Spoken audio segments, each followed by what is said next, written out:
నేను మీకు మాటిస్తున్నాను, నన్ను ఓటమిలు నాకు కొత్త కాదు. నాకు దెబ్బ తినే కొద్దీ నేను ఎదిగే వ్యక్తిని తప్ప తగ్గే వ్యక్తిని కాదు. నేను 2014లో తెలంగాణలో పార్టీ పెట్టి ఆవిర్భావం అప్పుడు ఒక మాట చెప్పాను, నేను 25 సంవత్సరాలు ఆలోచించి పార్టీ పెడతాను. ఎందుకంటే నాకు ఓటములు దెబ్బతింటారు అన్నీ తెలిసి ఊహించి, నేను పోటీ చేసినా కానీ ఓడిపోతే అక్కడ నేను తట్టుకోగలనా అని చెప్పి కొన్ని సంవత్సరాలు ఆలోచించి పార్టీ పెట్టాను. తేలిగ్గా పెట్టలేదు పార్టీ, చాలా దెబ్బలు తినటానికి ఒడిదుడుకులు తట్టుకొని నిలబడి మీకు అండగా ఉండడానికి నేను జనసేన పార్టీ పెట్టాను. దెబ్బ తింటాను నేను, కానీ పైకి లెగుస్తాను, బలంగా గెలుస్తాను. అలాగే ఒక్కొక్క రివ్యూ మీటింగ్స్లో ఈవీఎంలు ట్యాంపరింగ్ అయిన డబ్బులు అన్ని రకాల మాటలు వస్తూ ఉన్నాయి. నేను అవన్నీ జరిగినాయా జరగలేదా ఖచ్చితంగా అయితే ఒకటి చెప్పగలను. ఉదాహరణకి గాజువాక భీమవరంలో అయితే ఒక 155 కోట్లు ఖర్చు పెట్టారు ఒక భీమవరానికి. నాకు వచ్చిన ఇన్ఫర్మేషన్ అంటే పవన్ కళ్యాణ్ అనే వ్యక్తిని అసలు పాలిటిక్స్లో రానియకూడదు, అసెంబ్లీలో అడుగు పెట్టకూడదు.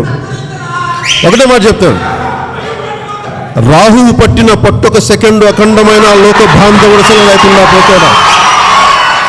మూర్ఖుడు గడియారంలో ముళ్ళు కదలనీయకుంటే ధరాగమనం అంతటితో తలకిందైపోతుంది. కుటిరాత్మల కూటమికి ఒక త్రుటి కాలం జయం వస్తే విశ్వ సృష్టి పరిణామం విచ్ఛిన్నమవుతుందా. అంటే ఒక ఓటమి జనసేనను ఆపలేదు.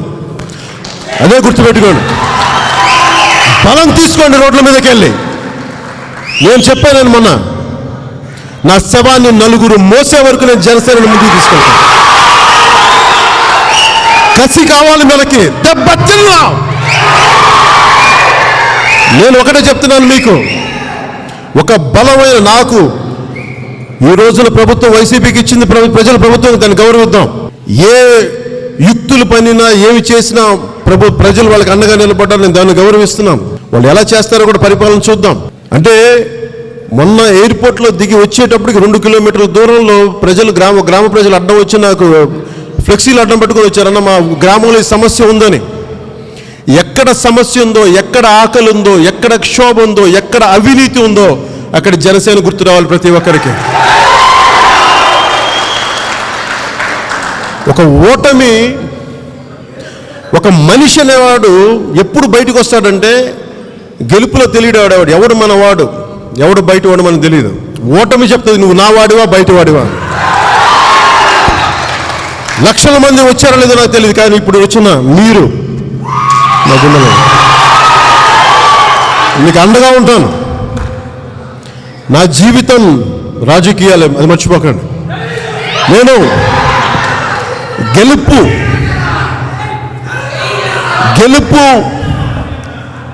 గెలుపు ప్రాంగణం నుంచి నేను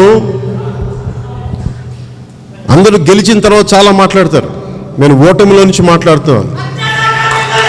మర్చిపోకండి, నేను ఓటమిని అంగీకరించే వ్యక్తిని కాదు, ఓటమి పైన దాన్ని జయించే వరకు నేను పోరాడే వ్యక్తిని, అది మర్చిపోకండి దయచేసి. ఇది అంటే నేను ఎందుకు ఈ విజయం జనసేన లేదంటే మన జన సైనికులు, వీర మహిళలు, జనసేన నాయకులది కాదు, కేవలం వారిదే కాదు, 5 కోట్ల మంది ప్రజల ఆకాంక్షదే. మార్పు కావాలి, పాలన మారాలి. ఇవన్నీ చాలామంది, కోట్లాది మంది ప్రజల ఆకాంక్ష. ఈరోజు ప్రజలు ఇచ్చిన తీర్పు ఇది. మనందరికీ చాలా జాగ్రత్తగా ఉండాల్సిన సమయం ఇది. కక్ష సాధింపుల సమయం కాదు ఇది. ఆంధ్రప్రదేశ్ భవిష్యత్తుకి పునాది, బలమైన పునాది వేసే సమయం ఇది. అన్నం పెట్టే రైతుకి అండగా ఉండే సమయం ఇది. రక్షణ లేని ఆడబిడ్డలకి రక్షణ కల్పించే సమయం ఇది.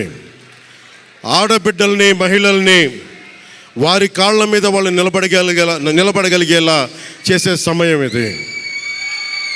నేను ఈరోజు ప్రభుత్వ ఉద్యోగులు కూడా మాటిస్తున్నాను. కాంట్రిబ్యూటరీ పెన్షన్ స్కీమ్ నేను చెప్పాను, నేను బాధ్యత తీసుకున్నాను. ఏరు దాటాక తెప్ప తగలేసే రకం కాదు నేను. కాంట్రిబ్యూటరీ పెన్షన్ స్కీమ్ దానికి సరి సమానంగా అది కానీ మీకు న్యాయం వచ్చేలాగా సంవత్సరంలోపు తీసుకొస్తాను అని మాట ఇచ్చాం. తీసుకొచ్చి తీరుతాం. ఆ మాట మీకు ఇస్తున్నాం. మెగా డిఎస్సి నోటిఫికేషన్ విడుదల చేయించే బాధ్యత మనం తీసుకుందాం. యువత విలవిల్లాడిపోతూ ఉన్నారు. యువత నలిగిపోతూ ఉన్నారు. మీ చదువులకి తగ్గ ఉద్యోగాలు కానీ, మీ స్కిల్స్ని పెంపొందించి మీకు ఉద్యోగాలు కానీ, నేను మీకు చెప్తున్నాను, నాకు చాలా పెద్ద బాధ్యత ఇచ్చారు ప్రజలు. ఈ రోజున మామూలు బాధ్యత ఇవ్వాల. గెలిచింది, పోటీ చేసింది 21, 2 పార్లమెంట్లు గెలిచింది 100%.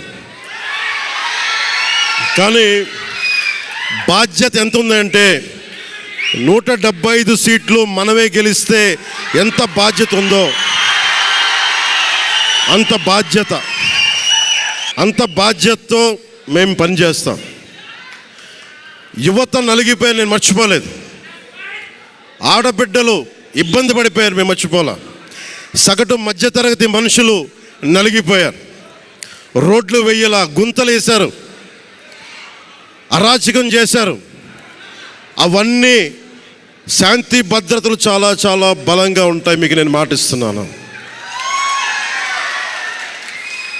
అతి తక్కువ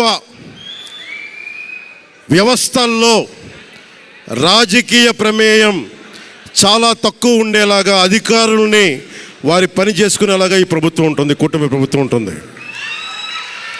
రైతుకి కష్టం వస్తే హక్కును చేర్చుకునే ప్రభుత్వం తప్ప తిరస్కారంగా చిన్న చూపు చేసే ప్రభుత్వం అవ్వదు మనకి ఈ కూటమి ప్రభుత్వం.